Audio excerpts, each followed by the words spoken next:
Yo, what is going on, Comfy Gang? It's your boy Comfy Neat here. So, like I was saying last video, today's video is going to be about my experiences with therapy. And I guess the purpose of this video is to give any NEETs out there who are watching this an idea of what therapy is like in case they are thinking about getting therapy in the future and maybe can make a decision based on, I guess, what I say in this video. But obviously, take what I say with a grain of salt because I guess every therapist is going to be different. So I wouldn't want to necessarily stop anybody from getting therapy who actually needs it.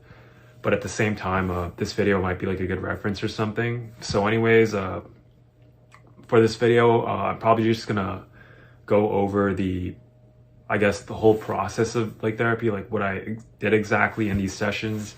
And then afterwards, I'll probably just talk about my personal pros and cons.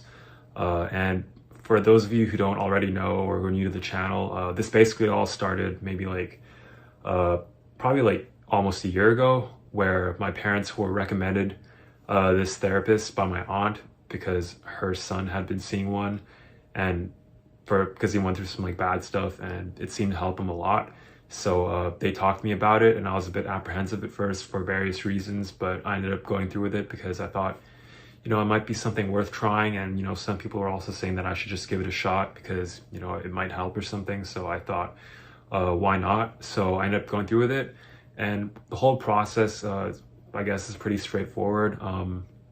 Yeah, it's like you do like a 15-minute introductory call at the start. And then afterwards, I was asked if I wanted to book like a session afterwards. And then I said, yeah. So I think I did a total of 10 sessions. And these sessions were typically 55 minutes in length in theory, but in practice, it was more like 50 to 45 minutes because you have to consider like the fact that you're going to be having like small talk with a therapist at the beginning and the end and like the introductions and stuff and like or like getting into like the conversation. I don't know, like some like neurotypical stuff and then afterwards like also like booking the next session. So yeah, that takes up some time. And then yeah, my sessions were probably around 2 weeks apart, but then maybe like for like the first 3 sessions and then afterwards it was like every like 3 weeks to a month pretty much.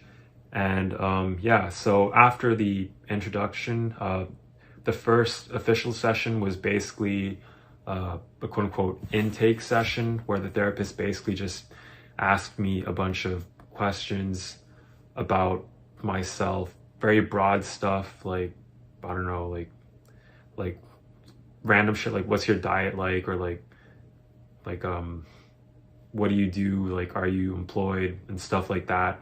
And then afterwards asked me a bunch of like mental health related stuff like what are you currently suffering from, or what do you think you're currently suffering from, what symptoms have you been experiencing, and then I guess trying to maybe like diagnose me or something. But not really too much therapy happened at like maybe the first 1 or 2 sessions because it kind of carried over into the next session, like the whole like interview process. But then afterwards, pretty much all the therapy was done in this sort of like interview style where the therapist basically asked me a bunch of questions, except she would give me like more time to respond, more like open-ended questions, asking me about specific experiences in my life, or asking me about like my train of thought, asking me why I think a certain way, and then stuff like that. And then she would like try and like explore different periods of my life, I guess, to like further like diagnose me or something. And then she would I guess in between, like she would like catch something I said or try and like maybe ask me certain types of questions to like lead me to like a certain way of thinking, or that's how it felt at least. Maybe like in a way like trying to like make me come up with a solution myself, to come up with a sort of thought or something myself, because I guess the purpose of that would be to make me come up with a solution myself so that it might be more meaningful somehow versus like being told to do something. It might, I guess in theory, not cause the person who's being told what to do to do something. So I guess yeah, that was like the purpose of that. And then yeah, and then she also gave me some like, I guess, quote unquote, like psychoeducation. That's what she called it. But it was basically more like advice, or like you know, like life counseling, um, life counseling. But just like, yeah, a lot of like varied advice. I guess some of it was like cognitive behavioral therapy related. Some of it was like about my thoughts or like my emotions and stuff.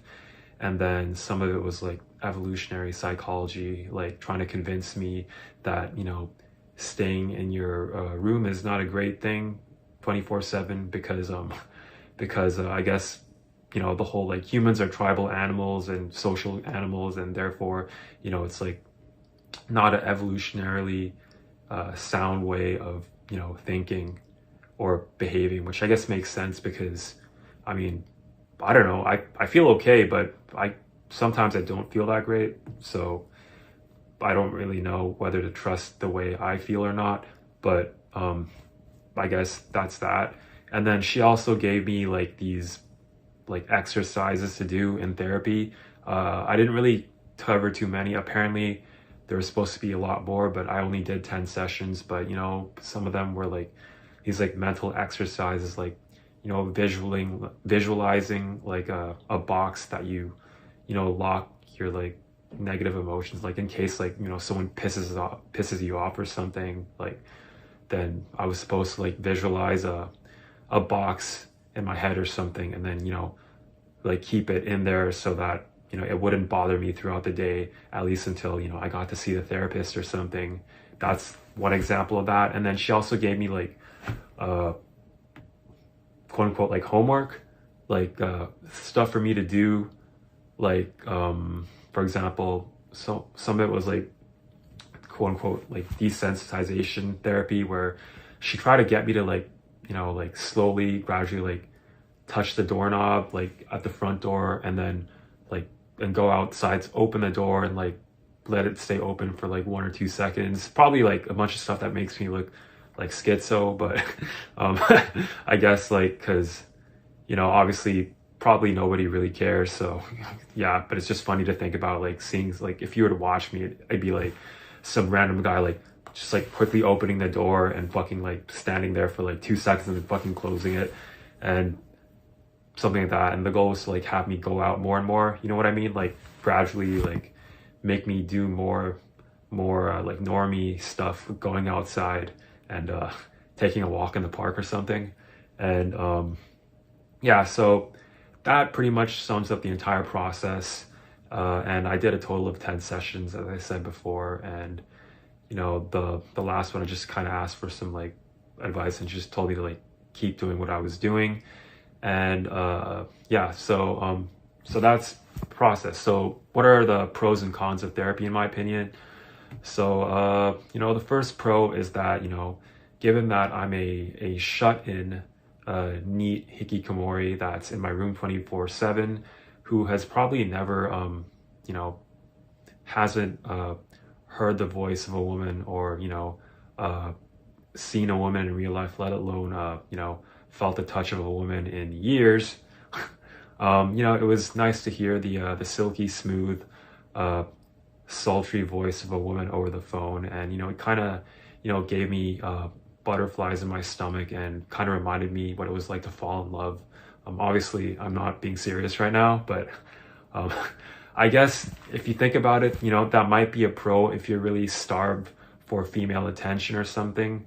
I guess, like, honestly, like, I don't personally really, like, I'm at the point where I'm so fucked that I only care about 2D women, fucking 2D women, which I didn't actually get to bring up with my therapist for reasons I'll get into. But that'd be kind of funny though, like talking about my my love for the waifus and you know, stuff like that. But yeah, that's one potential pro. But on to like the real pros. The first one would be that, you know, it's, I guess, like, it's nice to be listened to. And I think that part of the appeal of therapy is the fact that, you know, you get to talk to somebody and have them, you know, actually listen to you, even if the concern you know, that they're showing might be feigned or like might be like an act or something. If you're able to maybe suspend disbelief or maybe get those doubting like thoughts out of your mind, then, you know, it does feel nice to be listened to, especially if you are someone like me. Well, I guess like most NEETs, like I guess they don't really have anybody to talk, you know, about this stuff to, apart from maybe Discord, but I feel like that's not really the same. And even then you might not really get the same amount of attention unless you're talking to someone one-on-one. But it's always different when you're like, it feels different when you're actually like talking over the phone or something versus text. It kind of feels like more impersonal, I guess. And so that's one pro. Another pro is that, you know, I think the therapist went out of her way to maybe like validate some of the things that I was going through. And, you know, that's another thing. Like, I guess it's debatable as to whether that's beneficial or not. But, you know, from a subjective standpoint, it does feel nice when, you know, maybe you talk about bullying and then, you know, they try and tell you that, you know, that it wasn't your fault and that there's nothing you really could have done at the time because you didn't really know any better, or like the stuff that you went through was really horrible, and that, you know, that it was quote unquote abuse or something. You know, I don't know whether that actually helps me or not, but, you know, it does feel nice in the moment. And I think the idea of like maybe taking the blame off myself, you know, was a bit helpful, I guess, because for a long time, you know, I kind of blamed myself for being weak and, you know, not knowing any better, being kind of like socially retarded to not like stand up for myself and stuff. But I guess that was one helpful realization, was that, yeah, that I couldn't really have known better at the time because I wasn't really cognizant a lot of different things. Now that I am, I feel like I probably wouldn't let anyone talk to me like that in real life, especially. But yeah, so there's that. And another pro is that, you know, I guess she tried to like frame all of my problems as if it was a normal thing for me to do. Like, for example, my social anxiety is like something that's common among a lot of people and that some people respond differently. In some ways, I could see it being off-putting to some people because when you've suffered from this all your life, it might almost feel like you're being like gaslit or told that what your problems aren't actually real. But I think what I felt at least was that she was trying to say that your problems are real, but that it's something that's like just like a byproduct of a lot of different evolutionary forces, you know, that control your behavior. You know, part of it is like biologically determined in terms of like your temperament and stuff like that. And so I guess the benefit of that is that, you know, if you I guess have to eventually be forced to return to society or something, this idea that you're a normal person even though you actually aren't, or you aren't behaving normal, it like, I guess it's good because it stops you from falling into like a self-fulfilling prophecy of where, you know, let's say you get a diagnosis or you convince yourself that you're like, you know, like a schizo or something, then you end up like looking for evidence that confirms that belief, and it ends up leading to like a self-fulfilling prophecy. So I can understand that approach, and I feel that might be a pro for some people. I guess it was a bit nice, I guess, and I could kind of see like the benefit of that. And the last pro is that I think some of the exercises and some of the advice she gave was good. Even, I don't think, you know, I tried explaining to her my view of society and, you know, not wanting to conform to people's expectations. And, you know, it seems like, in a sense, she didn't necessarily try and counteract that, but she just approached it more from the standpoint of like, you know, what are things that you're going to have to do anyway in order to survive, especially in the future, and to look at it, to approach it from that standpoint. And I guess it kind of made sense. And, you know, I think the exercises that she gave me would work for a lot of people, but especially if certain conditions are met. But yeah, I think overall the advice she gave was relatively sound, probably might work over the long run to varying degrees of, you know, efficacy, but or like of how well it works. And yeah, I guess those are like all the pros. So now for the cons. The first con would probably have to be the length of the sessions, because it really just felt like you know, there's only so much you can talk about in like 45 to 50 minutes, and sometimes it felt like topics were being you know, stretched, and that, you know, something might have to be stretched across to like 2 different sessions, and then it would almost feel like that would interrupt the flow of things and just like make you know, things way more inefficient, and almost felt like there's like more that could be talked about that didn't get to be talked about. And another thing is relating to that is the fact that like I really only focused on my social anxiety in these sessions, but it feels like there's a lot of other things that I wanted to talk about that I didn't really get a chance to, like, I don't know, like my family dynamics or something, or other stuff that's happened, or other things that I think I'm suffering from. But it just felt like if I were to focus on curing social anxiety alone, I feel like that would probably take, you know, maybe at least a good 40 to 50 sessions, because, you know, there's so much to talk about, and I don't think it's something that's can be solved within like 10 sessions, given the way therapy was going.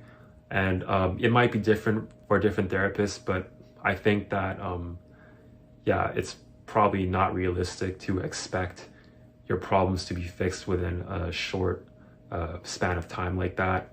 And relating to the length of the sessions is the price, because the sessions were quite expensive, and I was kind of mindful about you know, like I think my parents were willing to go for more, but I kind of like cut it off because it felt like it was going like way too slow, and that yeah, I just kind of felt like, yeah, it was like dragging on, and that you know, not a lot was like really getting done given like the amount of like time in each session.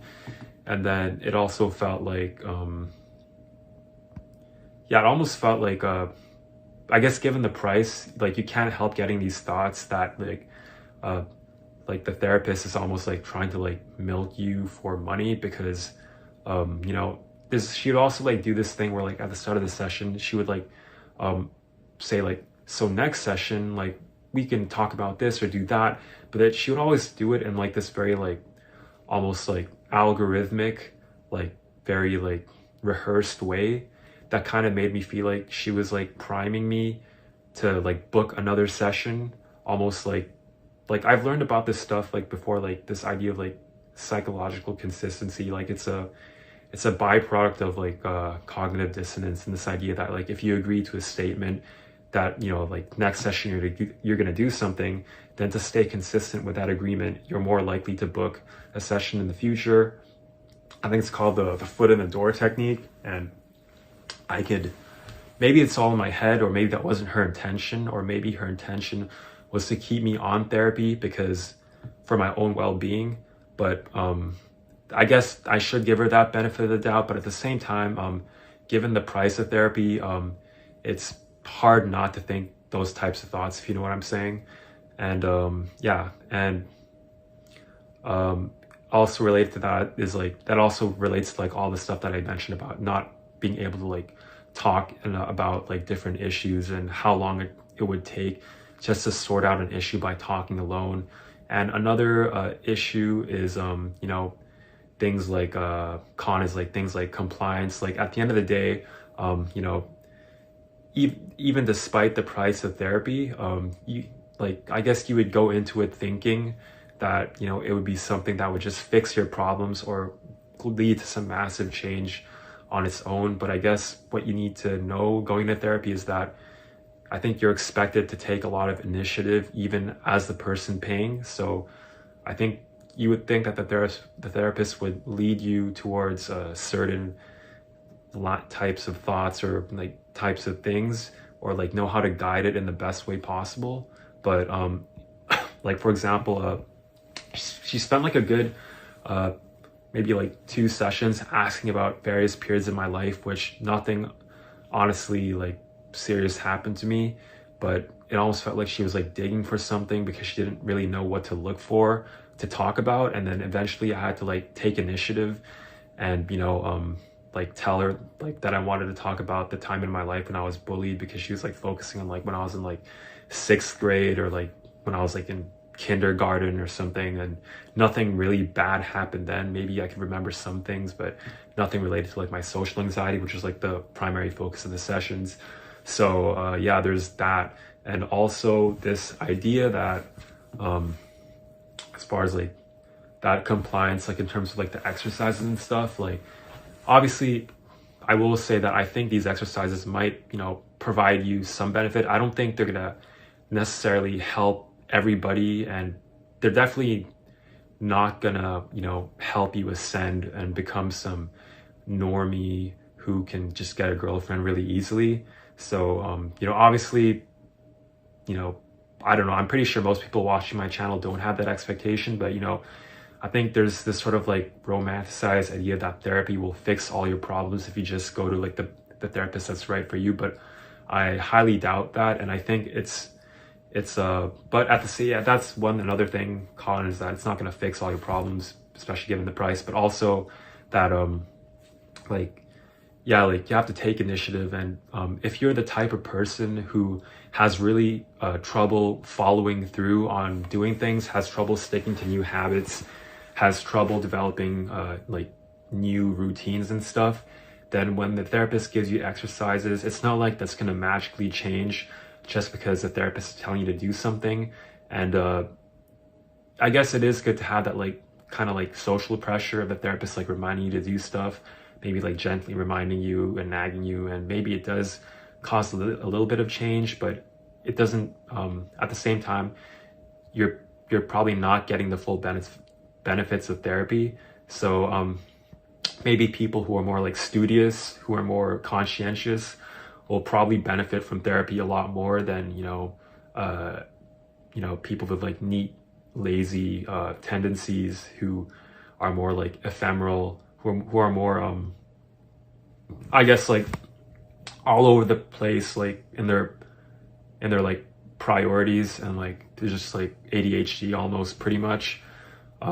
And yeah, so yeah, like you're definitely expected to like do a lot of the work on your own in order to get better. And it's not like the therapist is gonna do something magically. Like it probably will help over the long run, but then that factors into this idea of like price, because like it'll help for sure if you're able to see the therapist, because even like for a long time, because even if you aren't doing things consistently, it might overall lead to some like positive change where like you're maybe a little bit less depressed, or a little bit less I don't know, lazy, maybe more able to do things properly. And another thing is that I tried bringing up this issue of like my procrastination and why I wasn't able to do things, and then she tried to like focus on that, but it seemed like she didn't really have an answer for that. So maybe that's just unique to my therapist, but that's something to consider, that the therapist might not have the answer to motivate you to even take the necessary steps to improve yourself. Not like, to improve, like like I'm improving, like you know what I mean? Like, yeah, like that's probably not, it's fucking hell. My brain is fried. It's probably not gonna happen by itself. And yeah, so I guess that's pretty much all the cons I can think of. So yeah, kind of lost my train of thought there, to be honest. So sorry if that kind of like ended abruptly. But I guess you guys are probably wondering if anything actually transpired from therapy. And I guess one thing did transpire. And basically one assignment she gave me was that she really wanted me to talk to my doctor and have a conversation about medicine. And she tried to tell me that, a lot of her clients have benefited from, things like, I don't know, I forget what she was saying, but like all sorts of like medicine, and that like they, have, it's helped some people. Most people have said positive things about it. So she wanted me to basically have a conversation with my doctor about that. And Part of my goals of getting over social anxiety was supposed to be calling up my doctor and making an appointment to talk about that stuff. And I ended up making that call and saw my family doctor and talked about it a little bit, told him that I was seeing a therapist. And then I kind of brought it up while I was also seeing him for the stomach issues to like the second time I saw him. And then he basically gave me this like 15 question questionnaire, you know, rate a bunch of things from 1 to 5. I was probably like a moderate to mild for most of the questions. But yeah, I guess that was enough apparently. So based on that, he prescribed me, it's called, I'm not going to show the bottle because like the front, because it has like addresses and like my name and stuff, but, me.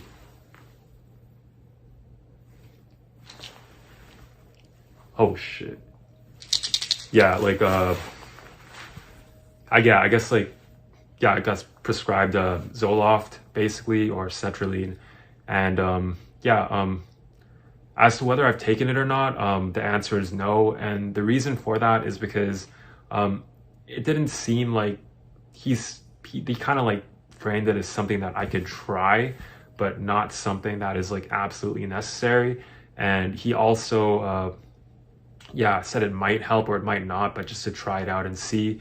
But then the thing that concerned me is that, first of all, like how easy it was to actually get. Like, I'm pretty sure if I just went in any other day and complained that I was feeling depressed and filled out the same questionnaire, like I probably could have gotten the medication anyway. So I think that's one thing that's kind of worrying, like how easy it was to get prescribed it. So it kind of begs the question whether it's really necessary or not, because you could probably like easily fake these questionnaires. Like there's like no like basically like no like testing except for like a self-reported type thing. And also the other thing is that everyone who I've talked to about this medication has never had anything good to say about it, despite me being told that it's helped some people. Like for the people who I've talked to, at best they've said that it does nothing for them, and at worst it might maybe cause a little bit of relief, but then it leads to all sorts of side effects. The depression comes back, the dosages have to increase, and then at least like dependence in the long run. And it kind of like reminded me of this bad experience I had pretty recently when I was taking this this medication for my stomach. And when I stopped taking this medication, it gave me really bad acid reflux for the first time in my life. And that was just for like a simple antacid that was supposed to be very mild, and I wasn't even taking that much of it, and it still caused me to have like belching acid basically. Like I was only taking like one pill like in the morning, and like or like maybe two pills at the most, and it still gave me those symptoms. So I had to like wean off of it and eventually like just force myself to deal with 3 weeks of what's it called, acid reflux to get over it. But that just kind of like gave me this thought in my head that a lot of these medications, they're basically regulating things that your body should be regulating on its own, and if not taken correctly or if taken too long, they can lead to things like dependence. And I'm pretty sure dependence on SSRIs is a pretty well-known phenomenon, even if the doses might be low, or eventually if you want to take it more of it, then that's when the trouble starts, like most psychoactive substances, and how tolerance builds and stuff. So I don't know if I'm just like one of those crazy people who doesn't want to take his meds, although I haven't even taken them yet. But I think that's my primary cause of concern. If you guys have any experiences with